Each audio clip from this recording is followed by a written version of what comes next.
They called her a monster. You know, the scarred waitress at Mel's diner. The one who always hid beneath long sleeves, every single day, as if the weight of those whispers and the looks from customers could be tucked away behind fabric. Folks around here only saw ugliness, a puzzle they'd rather mock than try to solve. For 3 years, Sarah Miller poured coffee while people threw tips on the floor like she was worth less than the dirt on their shoes, never suspecting that every bruise of a glance just thickened the armor around a secret most of them could never imagine. But you want to know when the mask finally cracked? It wasn't the day some kid snapped a photo or a regular called her freak under his breath. No, it was this morning, when a construction worker with something to prove shoved her hard enough for her sleeve to slide up and reveal not just the scars, but a military tattoo. That's when the quiet guy in the corner booth, Michael Kelly, nearly dropped his cup, and every story in the room turned upside down. Ever wonder what kind of history lies beneath a scar? Yeah, buckle up, because you're about to find out. Michael Kelly had been there since dawn, hunched in his usual spot, third cup of black coffee cold as the ghosts in his chest pocket. Inside that pocket, a photograph, dog-eared, sun-bleached, burned like a confession he'd been carrying 18 years, showing him younger, cocky, armored up, standing shoulder to shoulder with soldiers who once thought they'd live forever. That was before Iraq, before a July night in 2006 twisted their lives into something you can't iron out with time or medals. He watched the waitress, not with the hollow disinterest of the others, but like he was trying to read a coded message. Military, he could see it plain as day. In the way she moved, how she kept her left side guarded, always scanned the room. That kind of muscle memory never really fades. The more he watched, the more the edges of his certainty bled into hope and doubt. It has to be her, he kept whispering, not daring to believe it. The moment shattered when Chad Morrison and his two hyenas barged in, loud, arrogant, a walking stereotype of bad decisions and bravado built more in the gym than on any job site. Chad's the type who needs an audience, and as soon as he locked eyes on Sarah, you could smell trouble coming. He started in with the jabs about her sleeves. Why was she so covered up? What was she hiding? Burn scars or something worse? His boys snickered on cue, a little too eager, while the rest of the diner shrank back into their booths, pretending to be fascinated by the menu. That's always how it goes, right? Most people just want to get through their day without making a scene, even if that means letting someone else take all the hits. Sarah, though, she just took it, her voice calm, her face a mask she'd worn through so many shifts it might as well have been tattooed on. Good morning, gentlemen. What can I get you? Not a flicker of emotion. That only made Chad bolder. He started talking about meth labs and kitchen accidents, calling her names, trying to get a rise out of her. The more she stayed quiet, the more he pushed. Michael could see the tension building in her shoulders, the way her left hand hovered behind the order pad.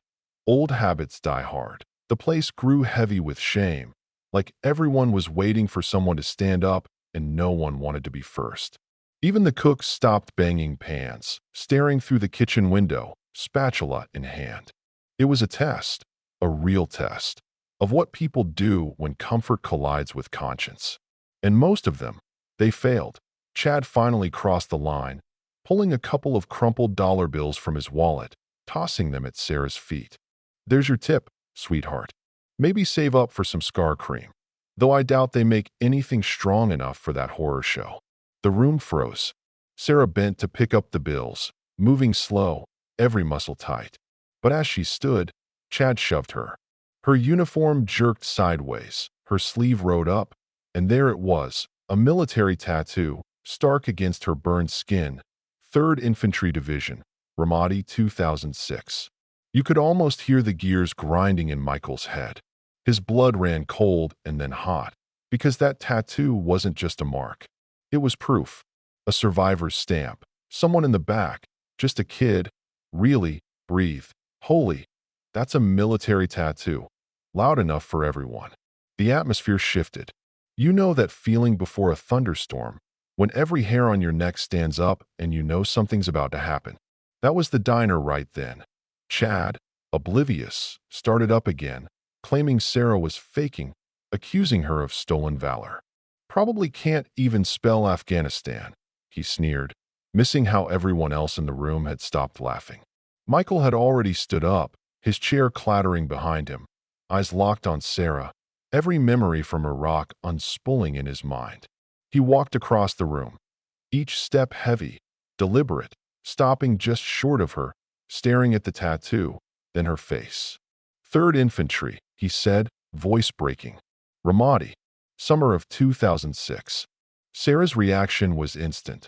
Her body tensed, eyes darted. But there was something else too, a flicker of memory. "You're the one who pulled me out of that burning Humvee," Michael whispered, his hands shaking, the words tumbling out like a prayer. "They told me you died. I've been searching 18 years, carrying this picture." Sarah's tray crashed to the floor, coffee everywhere, her legs nearly giving out as she gasped. "They said you didn't make it. I thought I failed you." Tears, real ones, not for show, slipped down her face. Michael stepped closer, gentle, grateful. "No, Sarah, you saved my life. My daughters exist because of you." The room, once thick with shame, now held something sacred, a reunion, a reckoning, a healing. Even Chad's crew shrank back, realizing they'd just witnessed something bigger than their little morning show. But you know how bullies are. They never know when to quit. Chad kept going, his voice shaking now, trying to reclaim the room, talking about fake stories and sympathy plays. That's when the old man at table 3, the one whose wife always kept him from speaking up, finally stood all the way. "You ignorant little," he said, voice trembling with fury. "I served in Vietnam. I know a real soldier. Sit down before you make it worse for yourself." Chad couldn't back down. People like him never do, but Michael took over, his voice calm, cold, and lethal. He told the whole diner what really happened that night in Ramadi. How the convoy hit an IED, how Sarah broke orders and ran into the fire to pull him out, how she shielded him from a second blast with her own body, how 17 soldiers lived because of her courage. He listed her medals, her silence, her years serving coffee to people who didn't know what it meant to sacrifice. As Michael spoke, phones came out, live streams started, the internet caught fire. "This is going viral," someone shouted. "That's Branson Construction on his shirt," another voice added, tagging Chad's whole company online. Chad's phone buzzed and buzzed, his boss, his wife, everyone, until finally the manager of the diner, a Marine Corps vet himself, stormed out of the kitchen and told Chad to leave. "If I see you here again, you're getting arrested." The crowd blocked Chad's escape, phones recording justice in real time. Chad's boss fired him over speakerphone, the whole place listening in. For the first time, Sarah stood tall, no longer hiding.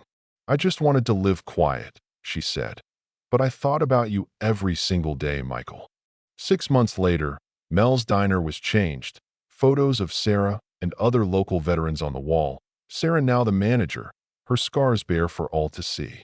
The door chimed, and Chad came back, changed himself. No arrogance, just a humble man carrying an envelope. "I lost everything after that day.